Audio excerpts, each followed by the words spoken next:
PandastcASMR.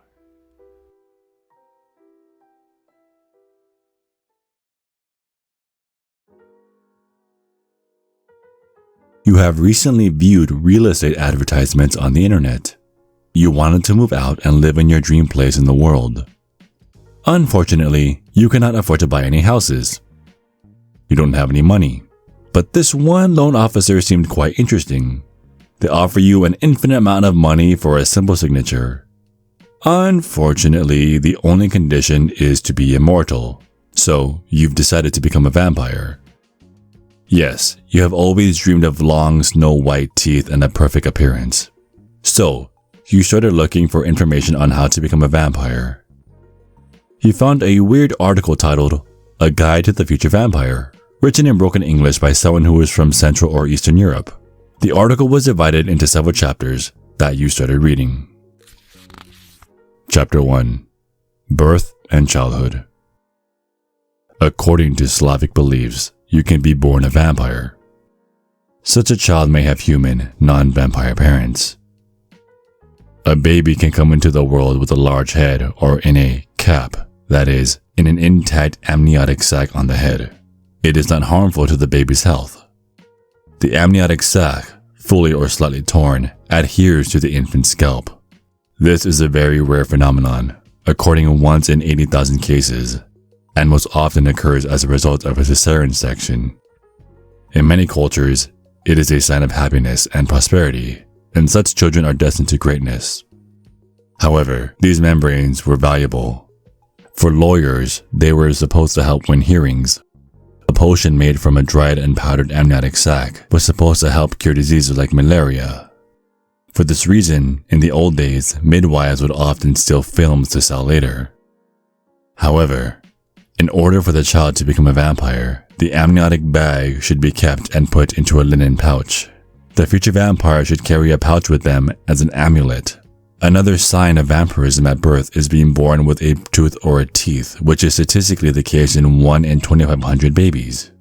It is a birth defect that has happened quite often in history.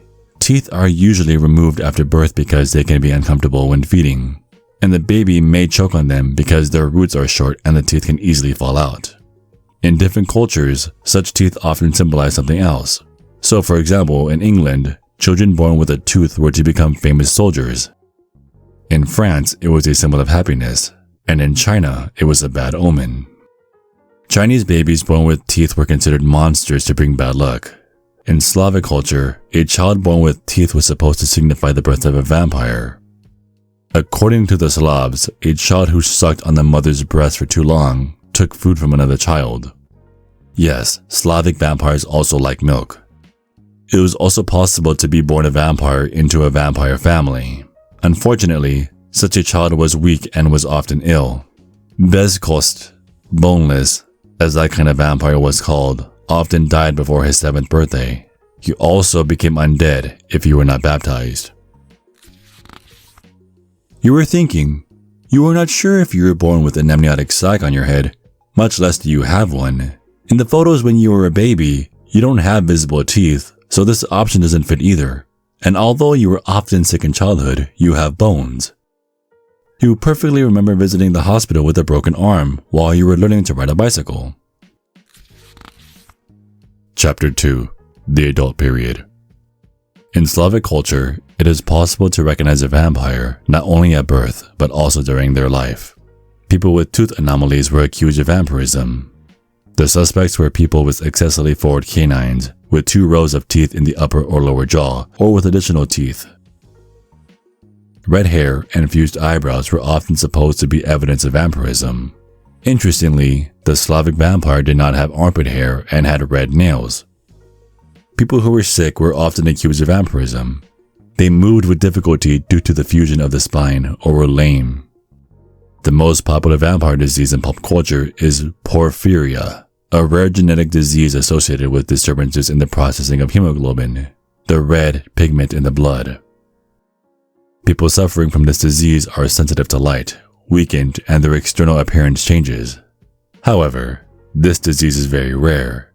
The disease that people were scared of the most was tuberculosis, caused by the bacterium. The sick turned pale and coughed up blood, which was very suspicious in the minds of unaware people.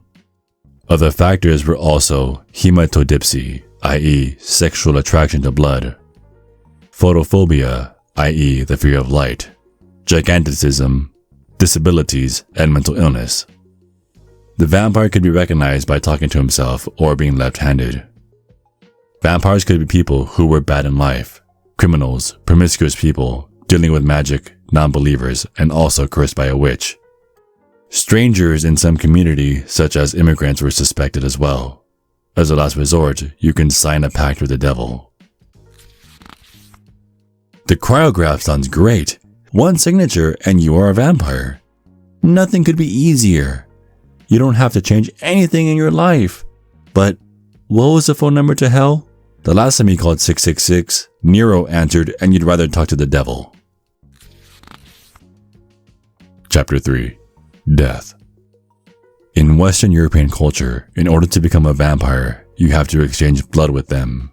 They will drink your blood, then they will give you some of theirs. Then you will die and be transformed. But that's not the only way. According to the Slavs, people with 2 hearts and 2 souls could become a vampire. After death, one of them went to the afterlife, the other took control of the body. The body rose from the grave, resurrected like Christ, and did not wait for the last judgment like all souls. So in the beliefs of people, vampire was often considered a saint. Catholic clergy, especially Jesuits who were vampire specialists, argued that it is not the other soul that makes the body walk after death, but the devil himself possesses it. Since Satan was taking control of the corpse, he could also be responsible for the death itself, by suicide or without the last rites. But not everything has to be up to you. If your family mourns your loss for too long, you will become a vampire because their tears will be like a river that will prevent you from going to the afterlife. Your appearance will also change. Your eyes will turn red. In Western European culture, the vampire's skin could be unnaturally pale. But in the Slavs, the vampire has red skin, swollen from the drunk blood. Bruises of unknown origin appeared on his face. If you become a Slavic vampire, you will sometimes have an unpleasant smell from your mouth that you can kill. Unpleasant smell from the mouth? Maybe I better brush my teeth. Chapter 4. Mara. Although in the Slavic tradition, usually men became vampires, women become Maras, a kind of vampire with probably very old Proto-Indo-European origins.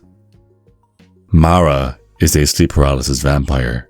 She sat on her victim's breast and sucked blood in a kiss.